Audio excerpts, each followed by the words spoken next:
Italy has had more than 60 governments in the past 70 years, and now it's set for yet another one. Italian Prime Minister Matteo Renzi says he's resigning after Italians rejected his proposed changes to the constitution.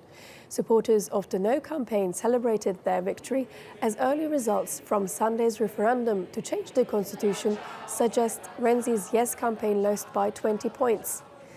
In a late-night news conference, the Prime Minister said he takes responsibility for the outcome.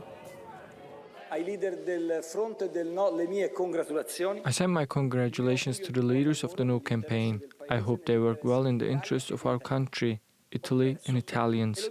I was unable to win. I beg you to believe that I did everything I thought was possible at this stage. Sarah Morice has been following the referendum from Rome. Sarah, why did Italy vote no, and what does it mean?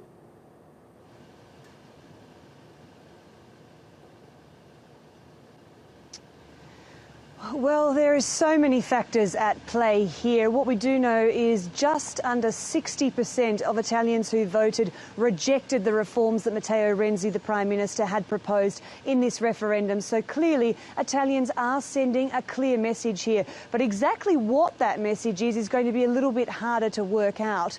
What we do know is there has been a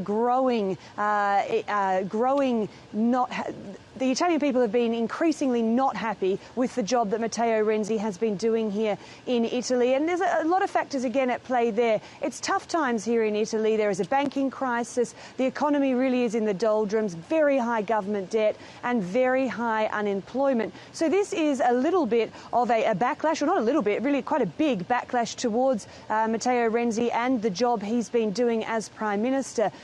Maybe there are also some people who just simply didn't like his reforms. They believe that they would have put too much power in the hands of the government of the day. But the other thing that's been happening here is that the opposition parties have really been ganging up against Matteo Renzi, the Prime Minister. They all campaigned against his reforms. They were united in that. Now, one of them, the major opposition party, is called the Five Star Movement. It's Eurosceptic, it's anti-establishment, it's populist, if you like. And they campaigned very, very hard against these reforms, against Renzi, and they had the support with the growing sentiment here in Italy that is anti-European. Of course, Italy has been on the brunt of the migrant crisis. So there's so many factors at play here, so many reasons why people chose this referendum to voice their concerns. So does that mean that Italy could take a more Eurosceptic turn, Sarah?